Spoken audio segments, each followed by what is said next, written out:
Good morning. आज अपन बात करेंगे रिप्रोडक्शन इन फंजाई, कवकों में जनन। रिप्रोडक्शन इन फंजाई, कवकों में जनन काफ़ी इंपॉर्टेंट टॉपिक है। कवकों में जनन, इससे पहले वाले क्लासेस में अपने बात कर ली थी कि जो कवक हैं उनके अंदर जो माइसीलियम होता है, उनका सोमेटिक बॉडी कायिक का है, उसके अंदर किस तरह के रूपांतरण देखने को मिलते थे।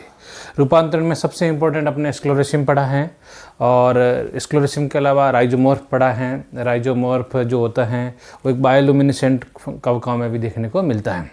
तो जो अभी अपन इस क्लास में बात कर रहे हैं कि कवकों में जनन किस तरह से होता है, तो कवकों में जनन जो है वो 3 तरीके से होता है। पहला लिखते हैं रिप्रोडक्शन बाय वेजिटेटिव रिप्रोडक्शन, कायिक जनन। एक्चुअल में 3 जो टाइप हैं, इसका जो आधार है वो है बेस्ड ऑन प्रोपेग्यूल, कि कवक में क्या भाग लेता है। Propagule, based on propagule. जो दूसरा जो प्रकार है वो लिखेंगे अपन एसेक्सुअल रिप्रोडक्शन, अलैंगिक जनन। और जो तीसरा टाइप है वो हैं सेक्सुअल रिप्रोडक्शन, लैंगिक जनन। तो 3 तरह के जनन कवकों में देखने को मिल रहे हैं। पहला जो जनन है उसको लिखा है अपने कायिक जनन। कायिक जनन का मतलब होता है कि कवक का कोई भी कायिक भाग एज ए प्रोपेग्यूल, प्रवर्ध्य के रूप में भाग लेता है, तो उसे कहते हैं कायिक जनन। जो दूसरा वाला है अलैंगिक जनन, यहाँ पे कुछ अलैंगिक संरचनाएं, जो एक विशिष्ट संरचनाएं कहते हैं जिन्हें, और वो है यहाँ पे स्पोर्स। उससे कवकों में जनन होगा, जहाँ पे गैमीट्स का फॉर्मेशन नहीं होगा, गैमीट का फ्यूजन नहीं होगा। उसके अतिरिक्त यानी उसके बिना कवकों में जनन, वो है अलैंगिक जनन। तीसरा जो प्रकार है उसके अंदर जो है युग्मक बनेंगे और युग्मकों का संलयन होगा। इस तरह का जनन जो है वो लैंगिक जनन में आता है। तो क्या कर रहे हैं बात, वेजिटेटिव रिप्रोडक्शन का मतलब है कि सोमेटिक बॉडी या फिर पार्ट एज ए प्रोपेग्यूल, कि कोई कवक का कायिक भाग या कायिक अंग प्रवर्ध्य के रूप में बनता है या प्रवर्ध्य के रूप में भाग लेता है। प्रवर्ध्य का मतलब प्रोपेग्यूल, जिससे कि प्रोपोगेशन होता है, मतलब जनन होता है, तो उसे कहेंगे वेजिटेटिव रिप्रोडक्शन, जिसमें सबसे कॉमन है फ्रेगमेंटेशन। फ्रेगमेंटेशन इसलिए कॉमन है कि कवक जो है वो कैसे हैं, फिलामेंटस है, तंतु में है। तो मोस्ट ऑफ फंगस यानी सारे कवक लगभग वो कैसे हैं, तंतु में है, तो उसके अंदर जनन कैसा होगा, फ्रेगमेंटेशन टाइप का। तो मोस्ट कॉमन। इसके अलावा बाइनरी फिशन भी 1-2 कवकों में देखने को मिलेगा, बाइनरी फिशन। और जो तीसरा है वो है बडिंग। ये कुछ टाइप हैं कवकों में जिससे कि अपन कहते हैं कि सोमेटिक भाग, कायिक शरीर जनन में भाग लेगा। दूसरा जो प्रकार है उसमें कि अपन बात कर रहे हैं अलैंगिक जनन। अलैंगिक जनन यहाँ ये मतलब है कि यहाँ पे किसी प्रकार से युग्मक नहीं बनेंगे और युग्मकों का संलयन भी नहीं होगा। तो अपन कहेंगे through specific structures formed that is a spores. तो यहाँ पे स्पोर से रिप्रोडक्शन होगा। स्पोर जो है नए फंगस बॉडी का फॉर्मेशन करेगा, उसे अपन कहेंगे असेक्सुअल रिप्रोडक्शन।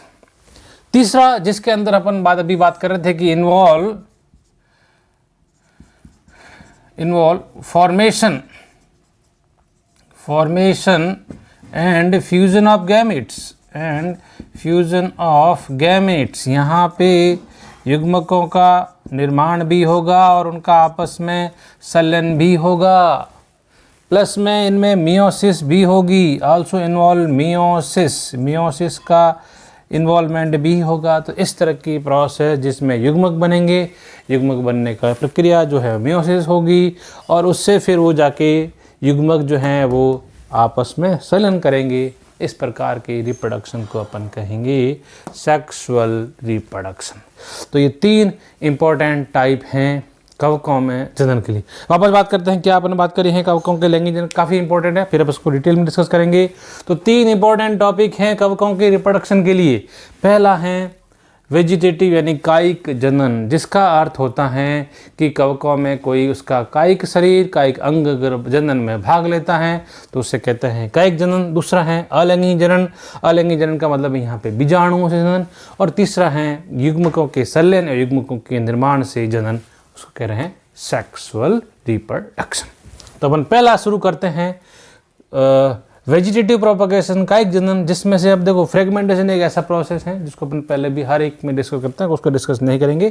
फ्रेगमेंटेशन का मतलब है किसी भी फिलामेंट के अनइक्वल पार्ट में डिवाइड हो जाना और उससे नए ऑर्गेनिज्म बन जाना है। यहाँ अपन एक एग्जाम्पल तो करेंगे बाइनरी फिशन का और एक एग्जाम्पल करेंगे बडिंग का। चलिए, तो अब अपन अगला टॉपिक लेते हैं बाइनरी फिशन। एक्चुअल में किसका पार्ट है ये? वेजिटेटिव रिप्रोडक्शन का। बाइनरी फिशन में, बाइनरी फिशन का मतलब है कि एक फंगस जो है वो यूनिसेलुलर, वो अपनी 2 डॉटर सेल में, 2 इक्वल डॉटर सेल में डिवाइड हो जाएगा। ये होंगे इक्वल डॉटर सेल में यदि डिवाइड होते हैं, ये पेरेंटल सेल हैं, पेरेंटल सेल हैं, इससे 2 डॉटर सेल में डिवाइड हो गया तो इसे कहते हैं बाइनरी फिशन।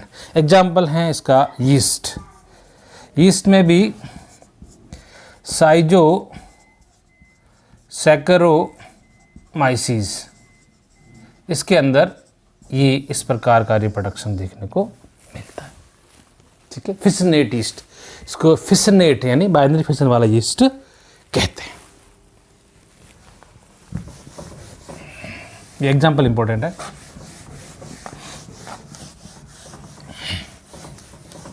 बडिंग लेते हैं।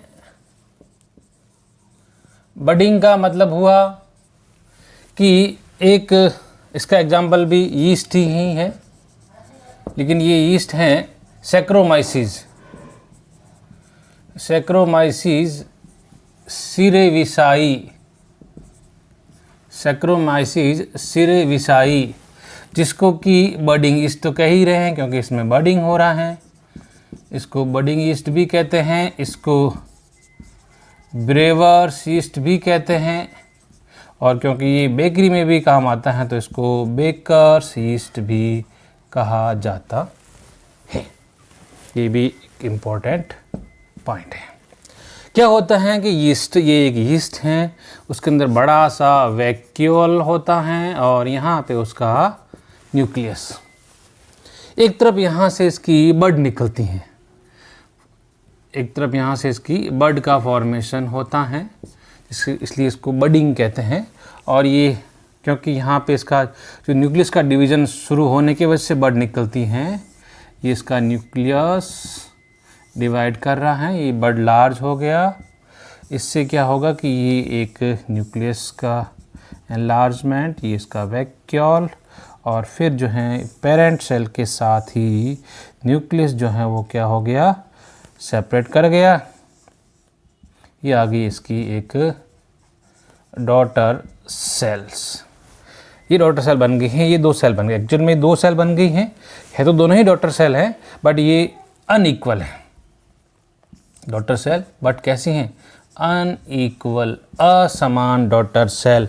1 से 2 में तो बढ़ गया, बट हुआ क्या है, एग्जैक्टली क्या हुआ है कि 2 हो गए पार्ट, लेकिन एक छोटा और एक बड़ा है। ये जो यीस्ट हैं जिसमें से एक जहाँ से बड निकलती हैं, बड निकलती उसे, उस पार्ट को कहते हैं बड स्केयर, और जहाँ पे ये बड अपने पेरेंट से लगी रहती हैं, ये वाला पार्ट कहलाता है, ये वाला पार्ट जो कहलाता है पेरेंटल स्केयर।